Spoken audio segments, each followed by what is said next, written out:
দিনভর ঠিক কি হলো? রাজ্যপাল গেলেন, জাতীয় মহিলা কমিশনের প্রতিনিধি দল গেল, অন্যদিকে এনএইচআরসির টিম গেল, কি হলো সরাসরি আরো বিস্তারিত খবর রাখবো। আমাদের সঙ্গে পাপিয়া রয়েছে। পাপিয়া, একেবারেই ঠিক বলেছো, ঝিংসা বিধ্বস্ত মুর্শিদাবাদে 12 দিন পরও শুধুই আতঙ্ক দেখা গেল, শুধুই নিরাপত্তাহীনতার কথা শোনা গেল। মালদার ক্যাম্পে যারা রয়েছেন তাদের মুখে এবং মুর্শিদাবাদ জুড়েও সেই সুরক্ষার দাবি তুললেন তারা। দিনভর যে ছবি আপনাদের সামনে পরপর রাখলাম, গেলেন রাজ্যপাল, জাতীয় মহিলা কমিশন এবং জাতীয় মানবাধিকার কমিশনের প্রতিনিধি দল। দিকে দিকে বিজেপির প্রতিবাদ মিছিল, মুর্শিদাবাদে হিংসার প্রতিবাদে। কি বলছেন শুভেন্দু অধিকারী? সরাসরি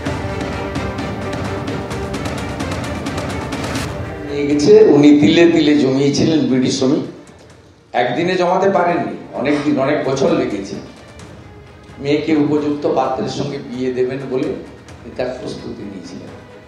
এদের চোখের জল। আপনি বলেন বাংলার মেয়ে,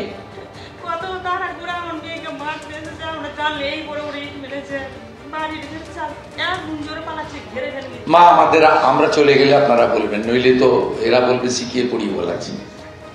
সন্দেশখালীর মতো ওই তমাল বলে একটা চিটিং বাজ আছে, ওকে দিয়ে আবার ডুপ্লিকেট ভিডিও করবে। সন্দেশখালীর ভিডিও করেছিল না, আবার পরে ছাড়বে ভোটের আগে, ভোট এখনো দেরি আছে। এদের অনেক কাজে অনেক রকম নোংরামি আছে, আমরা জানি। সত্য আড়াল কখনো করা যায় না। আমি গণেশ ঘোষকে এবং আমাদের দিদি ছায়া সিংহকে মাননীয় সভাপতি খোলা হওয়া স্বপনটা তুলে দিচ্ছে। ডক্টর সরোজ আপনার কাছে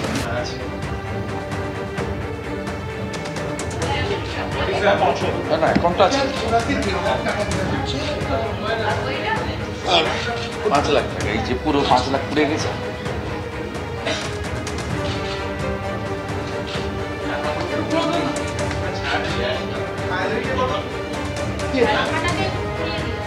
হ্যাঁ, এই টাকাটা আর কি করবে? নাম্বার দিলে তো ডুপ্লিকেট পাবে, নাম্বার পাবে কোথায়? এই টাকাটা নাম্বার দিলে তো ডুপ্লিকেট পাবে, নাম্বার কোথায়? দেখুন না কি অবস্থাতে এত দূর থেকে এসছে, নাকি গলায় গামছা পরা।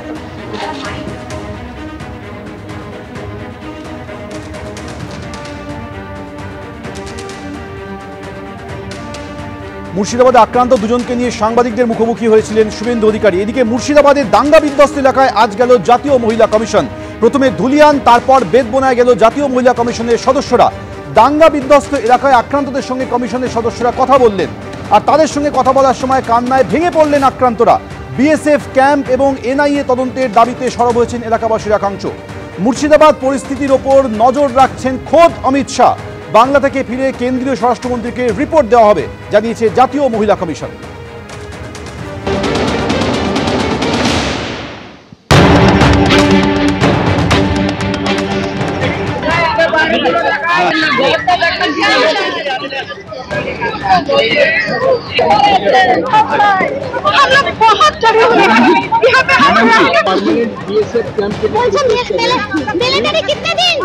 আমরা এখনো নিজেকে সেফ মনে করছি না, কারণ ভয় আতঙ্কিত আছি যে বিএসএফ চলে গেলে আবার যে হামলা হবে না, এর কোনো গ্যারান্টি আমরা পাচ্ছি না।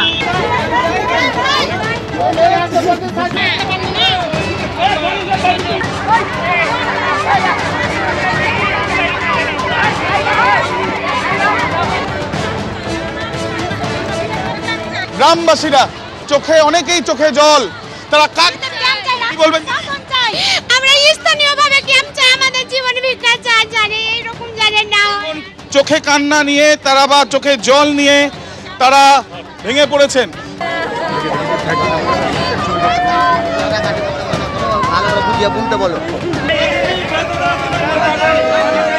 মাননীয় স্বরাষ্ট্রমন্ত্রী শ্রী অমিত শাহজি নিজে বিষয়টা দেখছেন। আমরা রিপোর্ট দেব এবং রিপোর্টের মধ্যে হটস্পট চিহ্নিত করে সেখানে কিভাবে বিএসএফ এর ক্যাম্প তৈরি করা যায় বা পার্মানেন্ট সিকিউরিটি অ্যারেঞ্জমেন্ট করা যায়, তার জন্য আমাদের রেকমেন্ডেশন থাকবে। বেদবোনা গ্রামে একের পর এক বাড়ির উপরে আক্রমণ, মহিলাদের একের পর এক অভিযোগ আমরা দেখেছি। ইতিমধ্যে মহিলা কমিশনকে পেয়ে মহিলারা তারা বসে রয়েছেন এবং জাতীয় মহিলা কমিশনের আধিকারিক বা যারা টিম এসছে তাদেরকে তারা তাদের যে অবস্থায় তারা রয়েছেন এবং তারা কি চাইছেন সেটাই জানাচ্ছেন। আমি বলছি আমার মেয়ের বিয়ে লেগেছে, ভাই জোরাত করতেছে, ছেড়ে দাও। তো বলছে তো মুখ খারাপ করে গালি দিচ্ছে থেকে ছেলে মেয়েকে লেখাপড়া করায় সেই টাকাটা ও নিয়ে নিয়েছে যে না দিলে তোদের গলায় ছুরি মারবো তোদেরকে আমরা শেষ করে ফেলে দেবো বম চালিয়ে চলে গো পুরো ঘর ভিতরে চাই চাই করে দিয়েছে আমাদের কিছু নাই আপনাদের জোরাত করছি সব কিছু आपकी तरफ सबके तरफ हमारा ध्यान रहेगा आप चिंता मत करो आप अकेले नहीं है आपके साथ पूर्णतः राष्ट्रीय महिला आयोग आपके साथ है आप चिंता नहीं करिए आप सुरक्षित रहेंगे ये जरूर हम देखेंगे आप चिंता नहीं करो उनको धैर्य देने के लिए आई हूँ उनको विश्वास देने के लिए आई हूँ और वो अकेले नहीं है उनके साथ हम सभी है রাজ্যপাল সিভি আনন্দ বোস জানেন মুখ্যমন্ত্রী অনুরোধ করেছিলেন গত বৃহস্পতিবার যে মুর্শিদাবাদে না যেতে, কারণ মুর্শিদাবাদে শান্তি ফেরানোর চেষ্টা চলছে পরিস্থিতি নিয়ন্ত্রণে। কিন্তু মুখ্যমন্ত্রী সেই আর্জি সেই অনুরোধ উপেক্ষা করে রাজ্যপাল গতকাল মালদার পর আজকে পৌঁছে যান মুর্শিদাবাদে। রাজ্যপালের কনভয়কে দাঁড়াতে না দেওয়ার অভিযোগ তোলে স্থানীয় বাসিন্দারা, পুলিশের বিরুদ্ধে তাদের অভিযোগ। রাজ্যপাল সেই কথা শুনে আবার ফিরে আসেন বেদবোনায় গ্রামবাসীদের অভিযোগের কথা শুনে।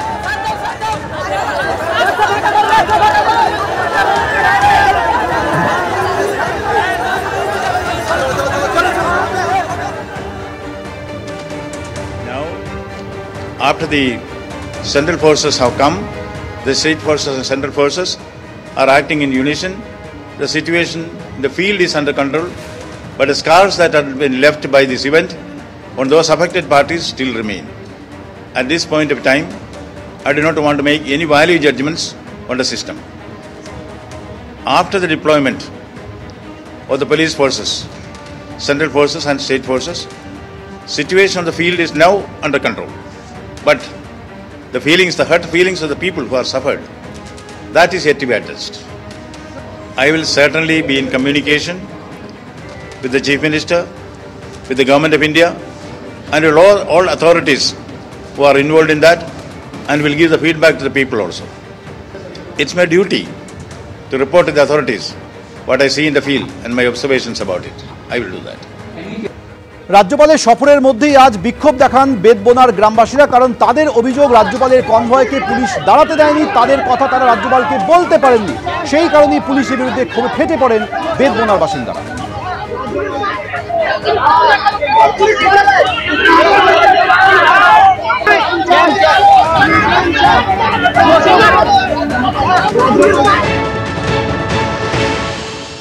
आपसे बात करने के लिए आए हैं, आपके साथ चिंता मत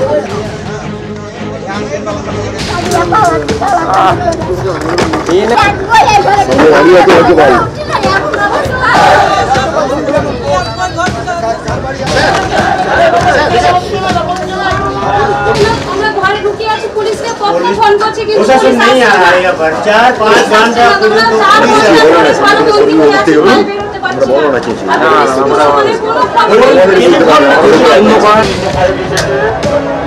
There are stated 3-4 suggestions, including the establishment of a permanent BSF camp. I will take it to be the appropriate authorities immediately. I am having a reality check in the field. I listen to the people who are affected. I understand their sentiments and feeling. Certainly appropriate action will be taken.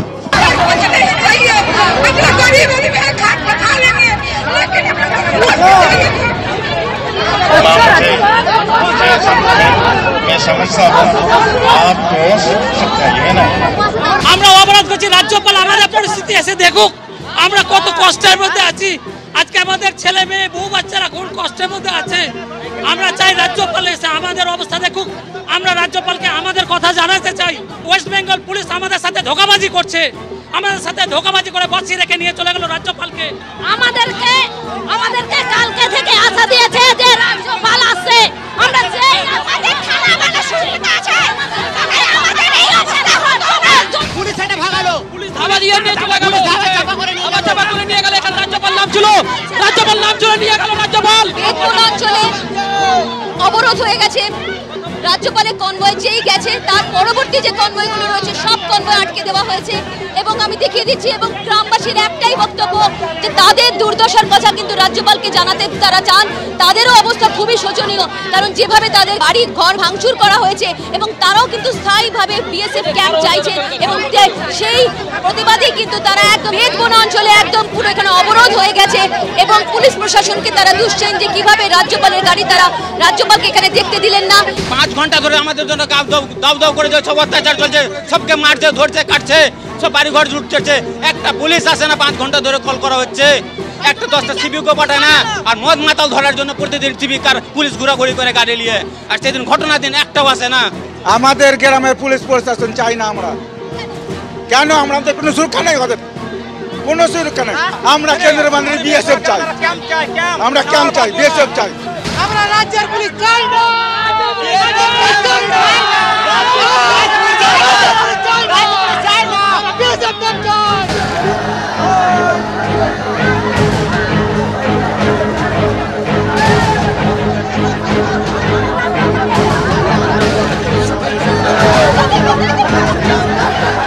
It's very heart-rending. What should not have happened has happened. I was listening to the voice of the people. They are really crestfallen. This should not be there. Their faith has to be re-established. Their security has to be given. This fear psychosis has to go. রাজ্যপালের এই সফরকে বিজেপির political assignment বলে কটাক্ষ কুণাল ঘোষের। একটা বিকৃত প্রচারের সামনে আনতে রাজ্যপালের সফরটা রাজনৈতিক অ্যাসাইনমেন্ট হিসেবে বিজেপির নির্দেশে ব্যবহার করা হয়েছে। যাদের ক্ষতি হয়েছে মুখ্যমন্ত্রী বলেছেন সমস্তটা ব্যবস্থা করবেন, কিন্তু এটাও ঘটনা কেন ক্ষতি হলো তার যে লার্জার কনস্পিরেসির প্লটটা আছে, সীমান্তর বাইরে থেকে লোক এসে এখানকার লোককে উত্তেজিত করে হামলা করে আবার ফিরে গেল, এটার পুরো জানার বা বোঝার মতো অবস্থায় তো এখনো ওই মানুষ সবাই সবটা সমানভাবে মানসিকভাবে নেই। ফলে আস্তে আস্তে তাদের কাছে এই যেমন সন্দেশখালিতে যেমন ভুল বোঝানো হয়েছিল, সবাই উদ্বিগ্ন হয়ে পড়েছিলেন রটনায়, তো ফলে কদিন বাদে দেখবেন এরা বাস্তবটা বুঝতে পারবেন যে কেন কারা এটা করলো এবং এই মহিলাদের চোখের জলটা ফেলানো হলো শুধু এই সিনটা ক্রিয়েট করার জন্য, যেটা দেখিয়ে বাংলার বিরুদ্ধে ক্যাম্পেন হতে পারে। মুর্শিদাবাদ কাণ্ডের প্রতিবাদে কলকাতায় মিছিল থেকে হুঙ্কার ছুড়লেন বিরোধী দলনেতা। রাজ্যকে বাংলাদেশে পরিণত করার চেষ্টা হচ্ছে, কেন্দ্রীয় বাহিনী সরে গেলেই আবার আতঙ্ক ফিরে আসবে। সাংবিধানিক সংস্থাগুলিকে শুধু দেখলেই হবে না, আমরা চাই শুধু অ্যাকশন, হুঙ্কার শুভেন্দু অধিকারী।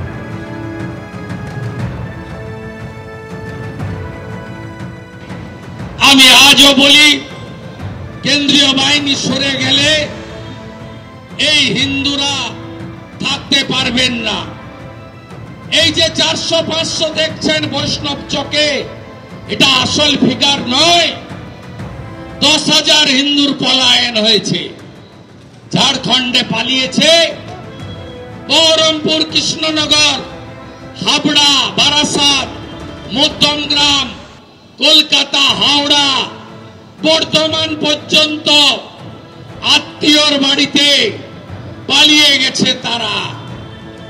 যদি এনআইএ না হয়, যদি আপাতত আরো কয়েক মাস কেন্দ্রীয় বাহিনী না থাকে, যদি সাংবিধানিক বডিগুলো শুধু দেখলাম আর ছবি তুললাম, সোশ্যাল মিডিয়ায় পোস্ট করলাম, প্রেস বাইট দিলাম, report will submit, action will be taken, এ ভাষণ চলবে না। উই ওয়ান্ট বেঙ্গলি হিন্দু, বাংলার হিন্দু, we want enough is enough, we want strong action, action, action. এই যে অ্যাকশন নেয়ার হুমকির কথা আপনারা শুনলেন শুভেন্দু অধিকারীর গলায়, দিকে দিকে এভাবেই প্রতিবাদে বিক্ষোভে মুর্শিদাবাদ কাণ্ডের প্রতিবাদে যে ছবিটা কলকাতা জুড়ে দেখা গেল, বালুরঘাটেও সেই ছবি আপনারা দেখতে পাচ্ছেন। বালুরঘাটে সুকান্ত মজুমদারের নেতৃত্বে একেবারে ধুন্ধুমার পরিস্থিতি তৈরি হয়। বিজেপির নেতা কর্মী সমর্থকরা এভাবে পুলিশের ব্যারিকেড ঠেলে এগিয়ে যাওয়ার চেষ্টা করলে পুলিশ বাধা দেয়, তখনই পরিস্থিতি উত্তপ্ত হয়ে ওঠে।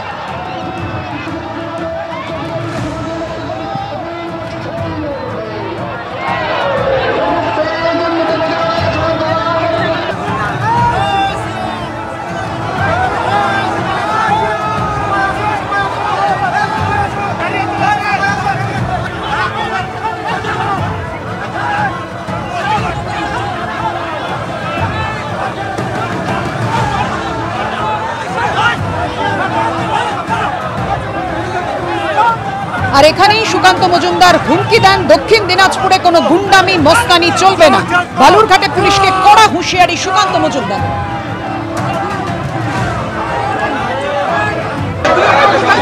পুলিশ এখানে এসছে, সে সম্ভবত জানে না, বালুরঘাটের সংস্কৃতি সম্পর্কে জানে না, দক্ষিণ দিনাজপুর জেলার সংস্কৃতি সম্পর্কে জানে না। এখানে লাঠিচার্জ করে কোনো পুলিশ বাঁচতে পারেনি, আগামী দিনেও বাঁচতে পারবে না। এই ধরনের অসভ্যতাকে বন্ধ করা উচিত। এখন আমাদের শান্তিপূর্ণ ডেপুটেশনকে পুলিশ উস্কানি দিয়ে গন্ডগোল করার চেষ্টা করেছে, পুলিশের লাঠিচার্জের জন্য আমাদের কর্মীরা এই ধরনের উগ্র হয়ে উঠেছে। তারা আমাদের আন্দোলন শান্তিপূর্ণ ছিল, আমাদের আক্রোশ ব্যারিকেডের উপর ছিল, কেউ আক্রোশ দেখায়নি, ব্যারিকেডের উপর আক্রোশ ছিল। এবং ব্যারিকেড তৈরি করে সব জায়গায় ব্যারিকেড তৈরি করে দিচ্ছে, আমাদের বেশ কিছু লোক আহত হয়েছে, এটা ঠিক, আমরা খুব খোঁজ নিচ্ছি। প্ররোচনা দিয়ে পুলিশকে পারলে রিকোয়েস্ট পাঠিয়ে দেন, আমরা একটু যাবো, ধাক্কাধাক্কি করবো, ছবি তুলতে হবে, দিলীপবাবুর ছবি যাচ্ছে, নববধূকে নিয়ে ছবি যাচ্ছে, সুকান্তবাবু এই শুভেন্দুবাবু রাস্তায় হাঁটছেন, ফলে আমি একটু ধাক্কাধাক্কি করবো, এসব বলে করেছে ওখানে, একদম নাটক, ছবি তোলার জন্য। যে ওখানে আমি একটু যাব, বাকিদেরও বলেছে একটু ধাক্কাধাক্কি না হলে ওখানকার ছবি যাবে না। এখন দিলীপবাবু বৌদিকে নিয়ে বেরোলেই ছবি, একা দিলীপকে সামলাতে পারছে না, সঙ্গে এবার রিঙ্কুদি, কি অবস্থা! সুকান্তবাবু এবং শুভেন্দুবাবু একা দিলীপ ঘোষকে সামলাতে পারছিল না, এবার দিলীপবাবুর ঘরের মধ্যে ডবল ইঞ্জিন সরকার। মুর্শিদাবাদ কাণ্ডকে হাতিয়ার করে রাজ্য জুড়ে আন্দোলনে নেমেছে বিজেপি। কলকাতা, বালুরঘাটের পাশাপাশি এবার দক্ষিণ 24 পরগনার কৈলানেও বিক্ষোভে বিজেপির নেতৃত্বে বিজেপি নেতা সজল ঘোষ।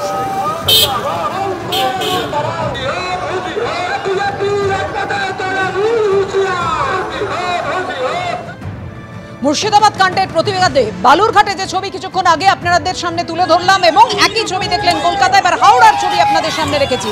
হাওড়ার পাঁচলাতে বিজেপির বিক্ষোভের ছবি, সেখানেও ধুন্ধুমার পরিস্থিতি তৈরি হয়।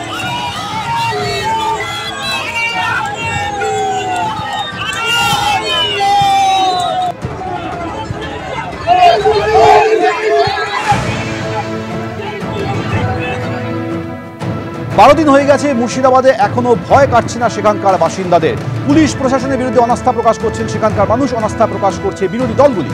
মিঠুন চক্রবর্তী কি বলছেন শুনুন। ऐसा चलता जाएगा तो जरूर यकीनन जितनी जल्दी हो सके, और अगर ये नहीं होता है तो मैंने भी बहुत बार रिक्वेस्ट किया है होम मिनिस्टर से, अभी भी कर रहा हूँ, आपके थ्रू रिक्वेस्ट कर रहा हूँ, एटलीस्ट इलेक्शन जो है, इलेक्शन से 2 महीने आप मिलिट्री के अंडर रखिए, तो फेयर इलेक्शन होगा, फिर जो होगा जीते, जो जीते।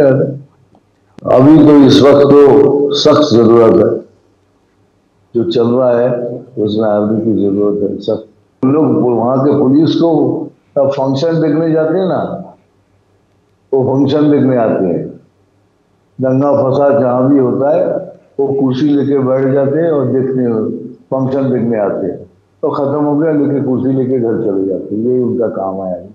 बिल्कुल शरणार्थी तो हो गए, क्योंकि सर यहाँ सब दादागिरी चल रही है, सब चला दादागिरी, और हम लोग नहीं चाहते हैं, कोई दंगा नहीं चाहते, कोई फसाद नहीं चाहते, हम कुछ नहीं चाहते। हम तो पहले से ही बोल रहे हैं कि हमको एक फेयर इलेक्शन करने दीजिए बस। अगर वो मैडम चाहेगी ना, 1 दिन में सब खत्म हो जाएगा, सिर्फ 1 दिन में सब बंद। अभी तक उन्होंने कोई लफ्ज तक नहीं निकाला है। সোমবার হচ্ছে না বঞ্চিত চাকরি প্রার্থী ঐক্যমঞ্চের নবান্ন অভিযান। প্রশাসনের কাছ থেকে আশ্বাস পাওয়ার পর আপাতত নবান্ন অভিযান স্থগিত করা হয়েছে। কৃষ্ণেন্দু অধিকারী এই মুহূর্তে টেলিফোনে রয়েছেন। কৃষ্ণেন্দু, প্রশাসন ঠিক কি আশ্বাস দিল? দেখো, যারা নবান্ন অভিযানের ডাক দিয়েছিল, যে সংগঠন বা যে চাকরি প্রার্থী বা চাকরিজীবী এবং চাকরিহারা ঐক্যমঞ্চ, তাদের মূল দাবি ছিল যে তাদের সমস্যা সমাধানে মমতা বন্দ্যোপাধ্যায় রাজ্যের মুখ্যমন্ত্রীকে বসতে হবে এবং মমতা বন্দ্যোপাধ্যায়ের সঙ্গে বসে সুষ্ঠু সমাধান তারা চান, এবং তারা সেই সমাধানের জন্য মমতা বন্দ্যোপাধ্যায়ের সঙ্গে বসতে পারছেন না, চেষ্টা করেও পাচ্ছেন না, এবং সেই মর্মে 12টি সংগঠন মিলে আগামী সোমবার নবান্ন অভিযানের ডাক দিয়েছিলেন এবং সেখানে রাজনৈতিক দলের পতাকা ছাড়া যে কারো উপস্থিতি তারা আহ্বানও জানিয়েছিলেন। আজকে তারা সিদ্ধান্ত ঘোষণা করেছেন যে সোমবার তারা এই সিদ্ধান্ত থেকে সরে আসছেন।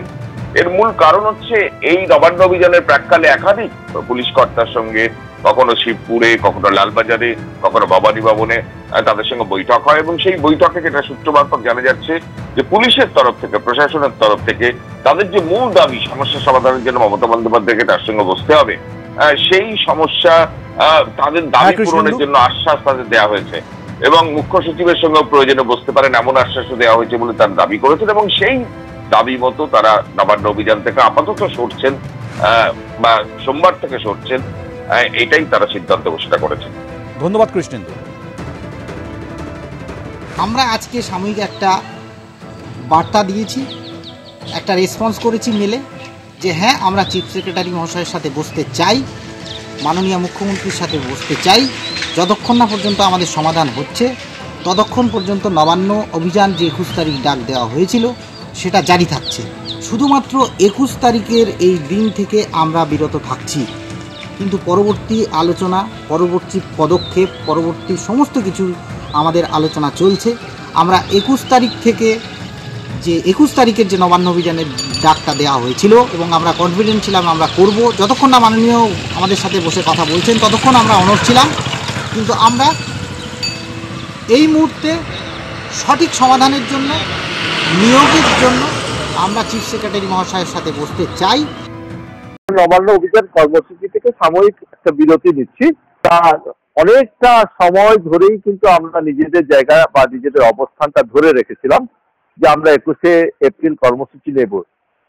তারপর আজ সকাল 11টার দিকে আবার হাওড়া পুলিশ কমিশনার প্রবীণ ত্রিপাঠী মহাশয় নিজে ব্যক্তিগতভাবে আমাকে ফোন করেন, আবারও সেই অনুরোধের একটা জায়গা রাখেন যে আমরা সর্বতভাবে চেষ্টা করছি আপনাদের সমস্যার সমাধান করার জন্য, একটু আমাদেরকে সময় দিন, সরকার আপনাদের পাশে থেকে দ্রুত সমস্যার সমাধান করার চেষ্টা করবেন।